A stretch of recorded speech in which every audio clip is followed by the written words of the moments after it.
Dans cette vidéo, nous allons parler des premiers signes et des maux de la grossesse. Bien sûr, être enceinte, c'est magnifique.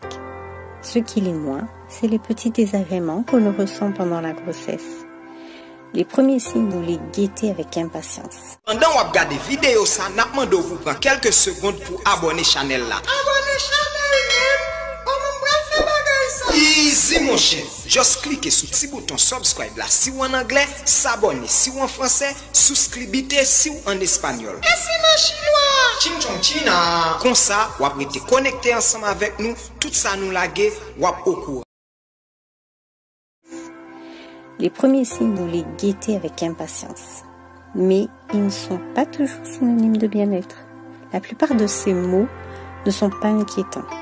Toutefois, n'hésitez pas à demander conseil à votre médecin.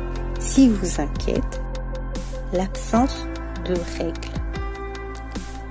Le seul signe de grossesse évident pour toutes les femmes enceintes, c'est l'absence de règles. À noter quand même que lors du premier trimestre, certaines femmes observent de légers saignements à la date où elles auraient dû avoir leurs règles, si elles n'avaient pas été enceintes. On parle de règles anniversaires. Leur couleur est plus marron que rouge et ne dure qu'1 à 2 journées et sont normalement moins abondantes. Autre type de saignement que l'on observe parfois, le saignement d'implantation, qui peut être confondu avec les règles. Il s'agit d'un saignement qui intervient lors de la nidation, généralement 9 jours après la conception, et qui dure 1 à 2 jours. Les nausées, le symptôme de grossesse par excellence. Au cours du premier trimestre de la grossesse, nombreuses sont les mamans victimes de nausées et de vomissements. Cela serait lié à la production d'hormones et surtout du taux de HCG, l'hormone gonadotrophique chorionique humaine. Elles sont plus fréquentes au réveil après le jeûne de la nuit. Si elles sont désagréables pour la maman, elles ne le sont pas du tout pour votre bébé et s'arrêtent normalement à la fin du 3e mois. Prenez le temps de vous lever en douceur. Grignotez dès votre réveil pour ne pas avoir le ventre vide et fractionnez vos repas. Mangez des aliments qui ne vous gênent pas, ni l'odeur, ni la texture, etc. Et évitez les boissons comme le thé et le café. Un odorat plus développé. Vous avez l'impression d'avoir un odorat plus sensible depuis votre test de grossesse positif? C'est normal. Pendant la grossesse, votre odorat est plus fin que d'habitude. C'est ce qu'on appelle l'hyperosmie. Seul souci, les mauvaises odeurs peuvent vite vous écœurer, surtout si vous ne supportez déjà pas les nausées. La fatigue. Pendant les premiers mois et les derniers mois de votre grossesse, vous vous sentez fatigué. Rien d'anormal.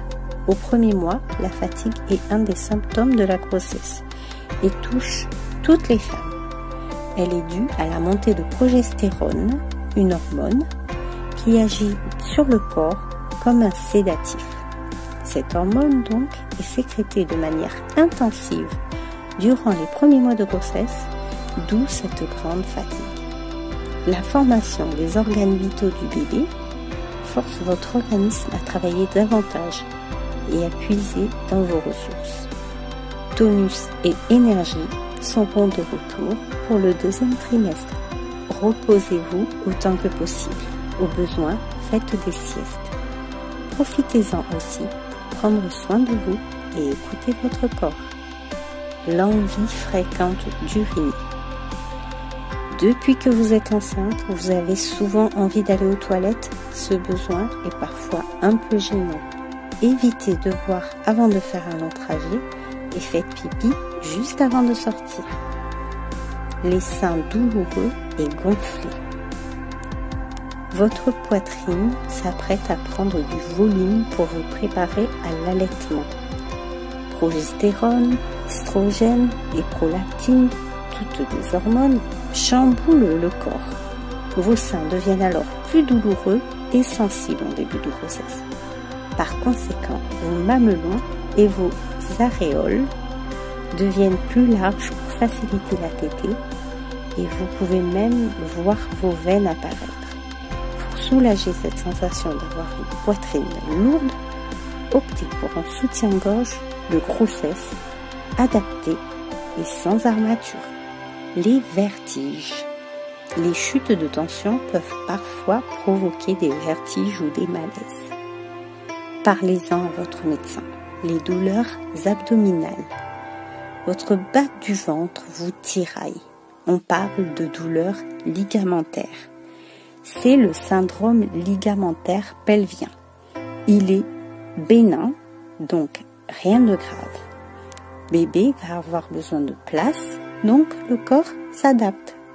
Si vous avez des doutes, demandez conseil à votre médecin.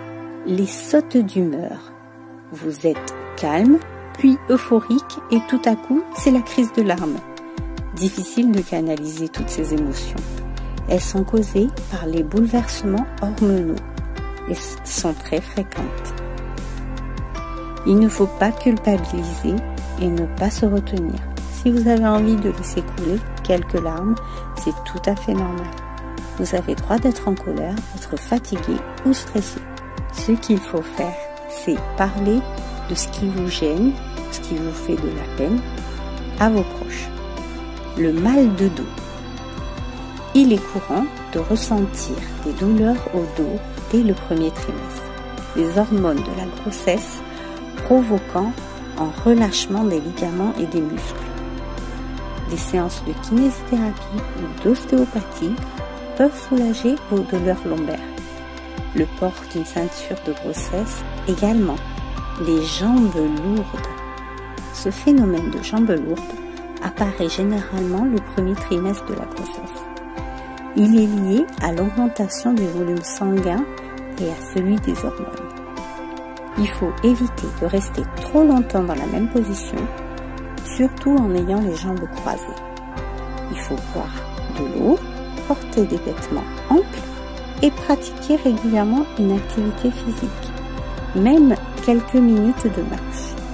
Si besoin, faites-vous prescrire des bas de contention, la constipation. Les femmes enceintes sont souvent constipées. Elles sont aussi sujettes aux maux de ventre et au ballonnement. Pour éviter ces troubles digestifs, fractionnez vos repas et optez pour des aliments qui se digèrent facilement, comme les légumes cuits, les féculents, les viandes bien cuites. Buvez régulièrement et mangez lentement. Les hémorroïdes. Les femmes enceintes souffrent généralement d'hémorroïdes au cours du deuxième trimestre. Lors de la grossesse, l'utérus devient plus volumineux, comprime les veines abdominales et perturbe aussi la circulation sanguine à l'origine des varices et des hémorroïdes. Ce phénomène est accentué par la constipation. Les hémorroïdes n'ont aucune conséquence sur votre bébé, mais elles sont douloureuses et très gênantes. Mieux vaut donc éviter les plats épicés, les féculents et tout ce qui risque d'occasionner une constipation.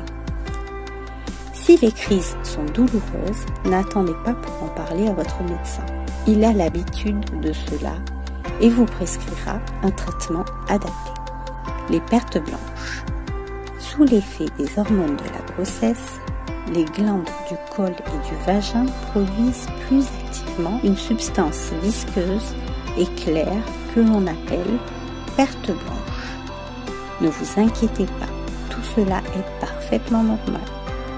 En revanche, si la substance est plus épaisse ou jaunâtre, demandez conseil à votre médecin. Il peut s'agir d'une mycose ou d'un parasite.